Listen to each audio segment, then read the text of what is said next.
E já não tem mais escapatória, nós chegamos ao mês final de 2019. Agora bate aquele sentimento de que é a nossa última oportunidade de fazer tudo aquilo que a gente ainda não fez esse ano. Aquela vontade de fazer o suficiente pra fechar esse ano com chave de ouro e fazer tudo valer a pena, sabe? A gente corre com as metas, se apressa com as leituras, faz planos mirabolantes. Mas eu particularmente acho que dezembro não tem que ser o mês da correria. O que você acha?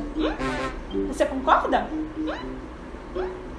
Acho que dezembro tem que ser um mês de refletir sobre todas as coisas que a gente fez durante um ano, todas as coisas boas e ruins que fizeram parte do nosso ano. Dezembro é um mês de leitura leve, de leitura divertida, pra fechar o ano bem, pra dar uma respirada antes de começar o próximo ano. É um mês de aproveitar a família e de ficar com o coração quentinho, só com coisa boa, pensamento positivo. Então vamos acalmar um pouco aí nessa correria, tá? E vamos aproveitar bastante esse mês de dezembro.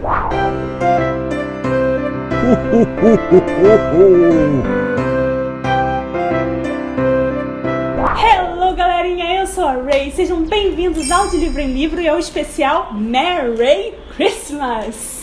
Como sempre, eu colocando meu nome em tudo aqui do canal, porque eu sou uma pessoa muito criativa. Hoje eu trouxe pra vocês o meu resumão, ou seja, todos os livros que eu li durante o mês de novembro. Mas antes de começar, por favor, se inscrevam no canal se vocês forem novos por aqui. Aproveita que a gente tá quase chegando a 10 mil inscritos e vai ser incrível se a gente conseguir chegar a 10 mil inscritos antes do final do ano. Também não deixem de deixar o like aqui no vídeo. Vamos começar com as minhas leituras do mês de novembro.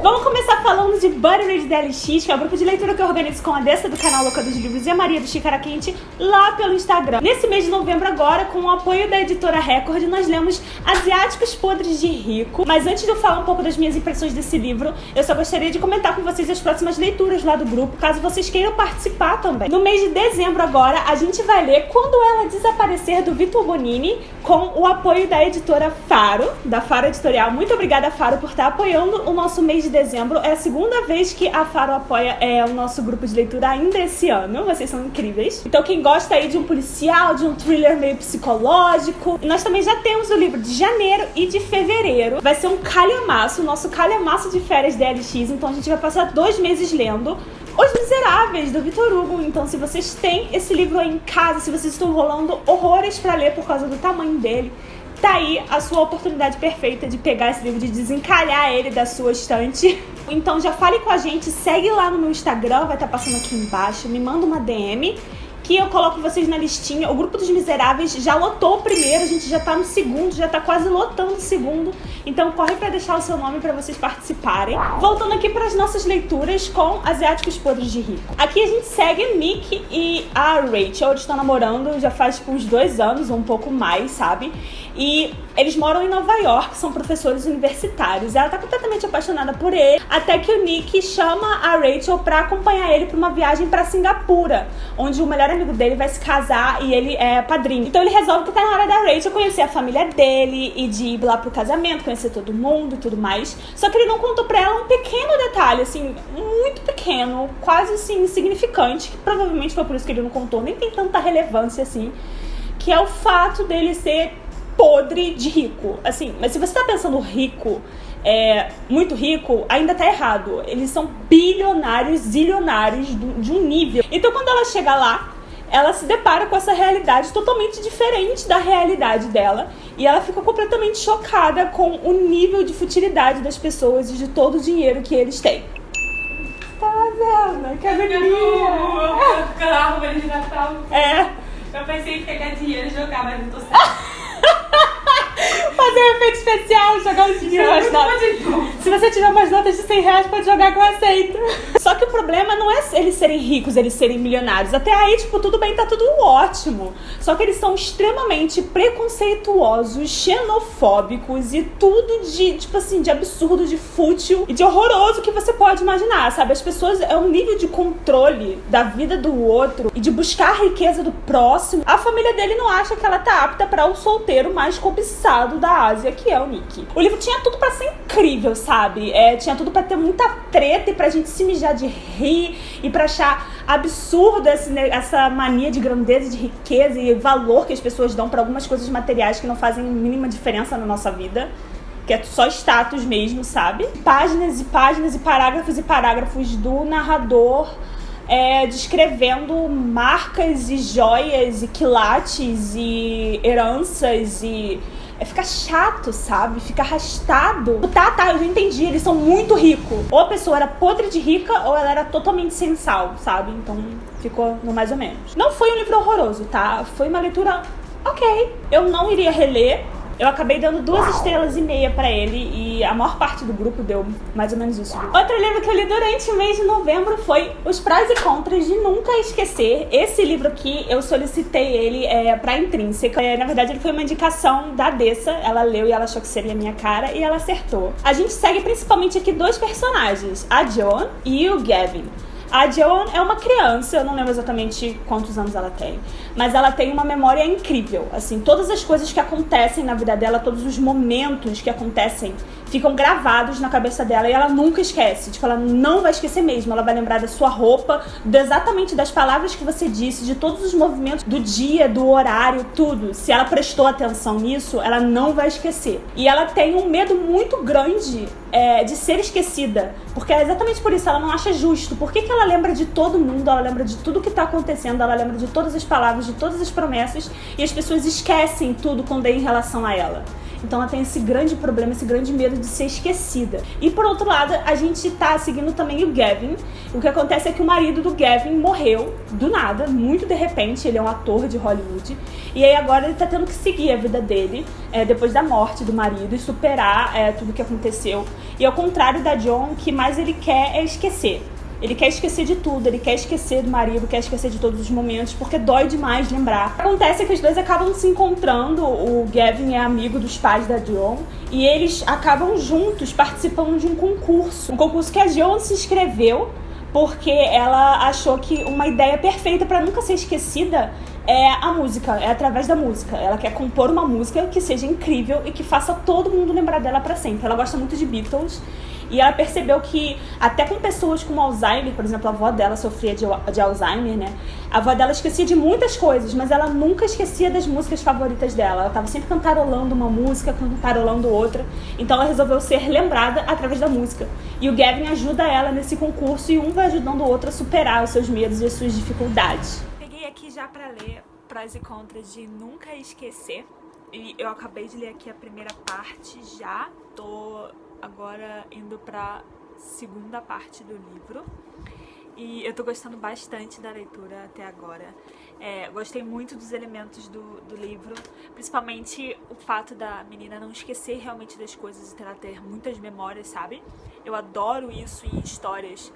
Tem inclusive um seriado chamado Suits, que é parecido, porque no caso o personagem do seriado tem memória fotográfica e aqui com ela é um pouco diferente.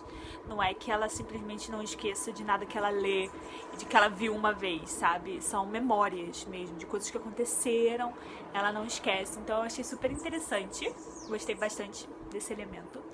E gostei muito da influência musical, sabe? Tem bastante coisa de música de Beatles. E eu gostei muito dos 2 personagens. Estou sentindo muito pela perda do outro personagem, né? Porque ele ficou viúvo, né? É um livro muito fofo, ele é de aquecer o coração. A Jo é uma personagem muito querida, sabe? Eu queria colocar ela num potinho, assim. E eu me identifiquei com muitas coisas do livro, principalmente nessa parte da composição, nessa parte da música. Porque eu também componho, eu também tinha uma banda e tudo mais. Então, aqui ele detalha um pouco também do processo da composição e do processo de você gravar uma música e do sentimento que você tem quando você pega todas essas coisas que estão dentro de você e você transforma em algo tangível, assim, joga pro mundo, você transforma em arte. Então eu achei incrível porque eu sentia, na época que eu tava compondo e gravando, muitas coisas parecidas que a Joan sentiu.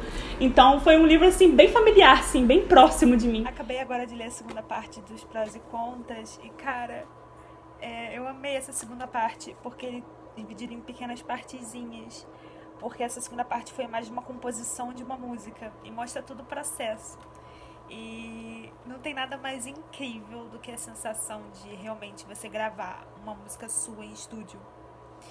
E eu me identifiquei muito com essa parte porque eu me lembrei das vezes em que eu gravei músicas em estúdio com a minha banda e depois você escutar o resultado daquilo que você compôs, tipo, no seu quarto, você e seu violão, sendo tocado com uma puta qualidade, com outros instrumentos e com um nível tipo de uma outra música famosa, sabe? Que você escutou. É muito surreal. E todo o processo é muito trabalhoso, mas é muito gostoso. E eu adorei, tipo, meio que reviver isso lendo o livro. Eu dei 4 estrelas pra ele, 4 estrelas minhas, não tenho certeza. Olha lá no meu Scooby que vai estar aqui embaixo. O próximo livro que eu li durante o mês de novembro foi E Se Fosse a Gente, da Becky Albertalli e do Adam Silvera. Esse livro eu tava querendo ele há muito tempo. Eu já tinha visto ele lá no Booktube gringo, quando publicou lá nos Estados Unidos, e eu já estava muito animada para ler, porque eu já li um livro da Becky Albertalli, que é Com Amor, Simon, e esse livro é uma fofura, né? E também já li livro do Adam, eu li They Both Die at the End, e eu gostei muito da escrita do Adam também. Ele tem outros livros publicados em português aqui no Brasil. Então, quando eles se juntaram pra escrever esse livro aqui, eu falei, vai ser interessante, porque o Adam tem uma escrita meio trágica, sabe? E a Becky Albertalli tem uma escrita toda amorzinha. A ideia do livro é amor à primeira vista, tá? Então você já entra no livro sabendo que vai ser um insta-love. Só que é interessante a forma como eles trabalham um insta-love aqui.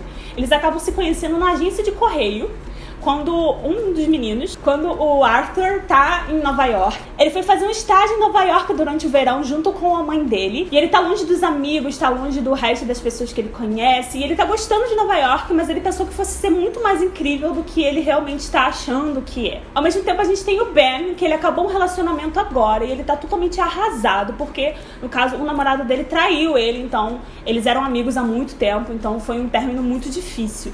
E eles acabam se conhecendo na frente da agência de correio, quando o Ben tá com uma caixa cheia das coisas do ex-namorado dele pra despachar, pra mandar embora. E aí foi meio que um romance ali, tipo, não chega a ser um romance, é meio que um acha tem um crush no outro ali, imediato. Só que eles acabam não se esbarrando de novo.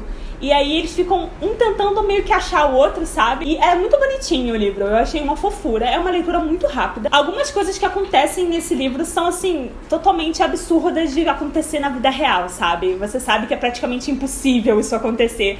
Mas, apesar de ser meio que impossível e irreal, funcionou bem na história. Porque não é, tipo, um amor daqueles que você bateu os olhos dessa pessoa pra sempre estar na sua vida, vocês foram perfeitos um pro outro. É mais assim, um conhecendo um outro, um com a sua bagagem, cada um com a sua bagagem de vida, um tentando se adaptar ao outro e se esforçando pra fazer aquilo acontecer, dando uma nova oportunidade pra vida, sabe? Então eu achei interessante isso. Uma coisa que eu gostei muito também são as formas de amizade que o livro retrata, porque a gente tem vários tipos aqui. Amizade que é realmente aquela que você tá levando desde a infância, aquela pessoa que é tão seu amigo, que faz parte da sua essência, quase do seu código de DNA.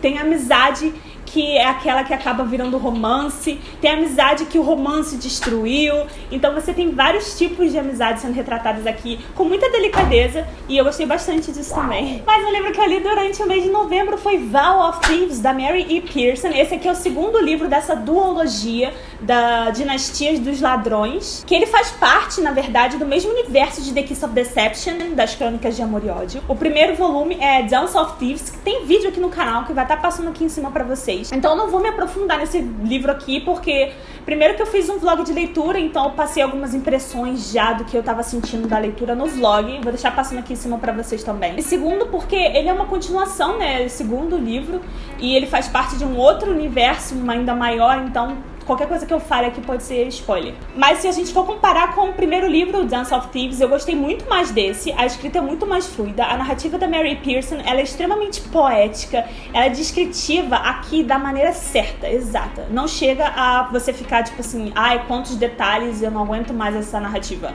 por mais bonita que ela seja, sabe? Você não chega aí, porque ela acertou num ponto exato, assim, do quão descritiva ela pode ser, do quão poético pode ser sem ficar arrastado. Então eu gostei muito da narrativa dela nesse livro aqui, evoluiu demais. A história foi muito mais dinâmica, tem muito mais ação, e eu acho o romance dos dois personagens muito bonitinho. Fora que eu sou apaixonada pela família, da forma como eles retratam família aqui nesse livro. Mas um livro que eu terminei durante novembro, e eu tô muito feliz porque eu estou terminando duologias esse ano. Só falta mais uma que eu me propus a terminar, que eu pretendo ler agora em dezembro. Mas eu terminei a da Melodia Feroz. Eu li O Dueto Sombrio, da V.E. Schwab. Eu tava enrolando muito pra terminar essa duologia, o que é uma vergonha, porque né, são só 2 livros. Mas o negócio é que a V.E. Schwab é uma autora que tem muita hype em cima das coisas dela, sabe? E infelizmente não é exatamente aquilo que eu gosto, mas aos poucos ela tá crescendo em mim, porque eu gostei muito de Vilão, mas aqui no caso do Dueto Sombrio, eu gostei mais do Dueto Sombrio do que da Melodia Feroz. Eu gostei do final, eu achei que foi um final justo e foi um final corajoso da parte dela, então achei bacana. Foi muito legal ver os personagens em situações tão extremas que o lado, tipo, cru deles, sabe? O lado mais sombrio realmente saiu. Eu não gostei muito também de alguns personagens que foram inseridos no começo da história. Se você se você já leu a Melodia Feroz, você sabe como termina ali com a Kate. Alguns personagens são inseridos nesse núcleo dela e depois eu achei que eles ficaram muito jogados ao léu, assim. Eles aparecem numa parte do livro e depois eu senti falta mais de uma participação mais ativa dele. E apesar de não ter amado o livro, eu achei ok. Foi uma conclusão bacana. Eu dei 3,5 estrelas pra ele, sendo que eu tinha dado 3 estrelas pro Melodia Feroz. E pra finalizar o meu mês, eu acabei lendo um livro que eu já sabia que eu ia gostar, porque tava todo mundo me indicando esse livro. Mas eu simplesmente devorei o livro. Eu abri a primeira página e eu só fechei o livro quando eu terminei ele. Tô falando de Uma Chama Entre as Cinzas, da Sabaa Tahir. Eu gosto muito quando os livros abordam essa cultura, esse folclore, assim, a ideia mais árabe da coisa, assim, desértica e tudo mais. Eu já imaginei que eu fosse gostar, mas eu fiquei completamente apaixonada pelos personagens, pelo desenvolvimento de todos eles, pela ambientação da história, sabe? Eu achei que ficou tudo tão bem feito, tão bem escrito. E o livro tem muita ação. Ele é ação do começo ao fim, só que ele não te deixa perdida no meio disso tudo, sabe? Aqui a gente tem uma personagem principal que mora nesse universo que foi completamente dominado. Então, a Laia, né, essa personagem principal, ela é uma escrava. Ela e o povo dela, que na época, antes de serem dominados, eram eruditos. E agora ela é uma escrava e o povo dela não tem permissão nem pra aprender a ler. E tem o Elias, que é o outro personagem, a gente segue os 2 pontos de vista. E ele é um soldado, mas ele não é um simples soldado. Ele é da guarda mais importante desse universo aí. Ele é um soldado de elite.